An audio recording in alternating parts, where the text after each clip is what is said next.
All right, so tonight we're going to talk about breast cancer index, which is a biomarker tool. And it helps us decide if a woman is likely to benefit from extending her endocrine targeting therapy from 5 to 10 years. And it does that by essentially answering two separate questions. And those two questions are, does she benefit from therapy? And then what is her risk of late distant recurrence? So that's a recurrence between years 5 and 10 after diagnosis. And so before I go into too much detail about how the test works, I want to talk about a predictive test versus a prognostic test, because I think it's important to understand the difference.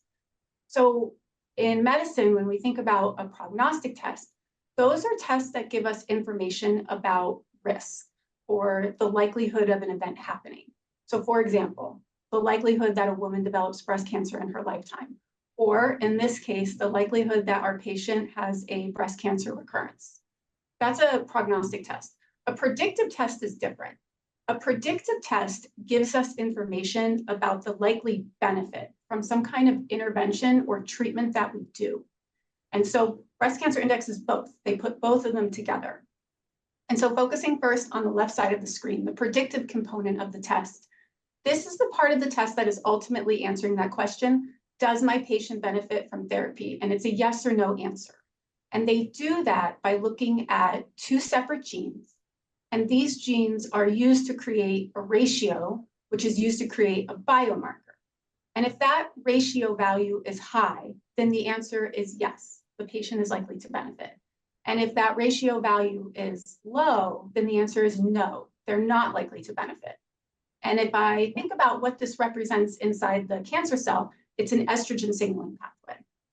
So that's one part of the test. The other part of the test is the prognostic part. Now, this is the part of the test that is telling me what is my patient's risk of late distant recurrence between years 5 and 10. And it answers this question by looking at an assay of 11 different genes. And if the patient was lymph node positive at the time of diagnosis, it also incorporates tumor size and tumor grade. And if I think about what this is ultimately reflecting inside the cell, it's cancer cell proliferation. And so then those two parts of those tests are combined to create what's on the next slide, which is this. This is a snapshot of the test report. So in the center of the screen, you see a snapshot of what a yes report looks like, and the bottom right of the screen is a snapshot of a no report.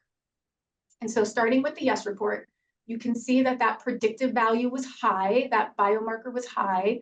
The answer is yes. And then underneath it, you're going to see for these patients two types of numbers for the prognostic value. And the first that you see that represents that 8%, that's their risk of recurrence if they do nothing. Okay, so that is their risk of recurrence between years 5 and 10 if they do not continue on their therapy.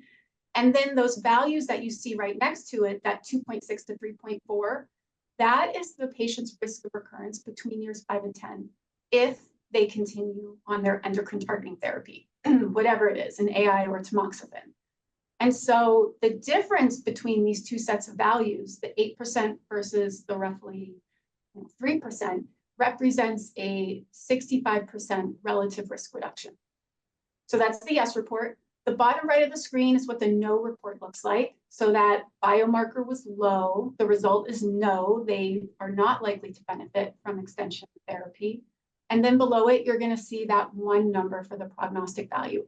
And that's the patient's risk of recurrence between years 5 and 10. The test reports are really this easy to read, which I appreciate. It's a busy clinic. Sometimes the medical assistants are printing them minutes before we walk into a patient's room. And so I appreciate having something that's easy to interpret while I'm walking down the hall. Dr. Callahan, what are your thoughts like when patients get this report?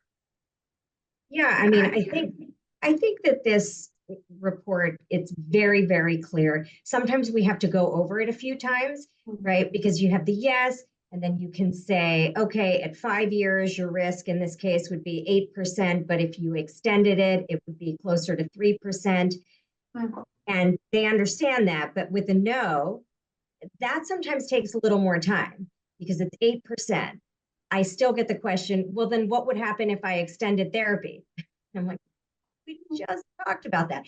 But I seeing it like that and saying a no means the number doesn't change gives them something to hold on to. And I think they ultimately do get that.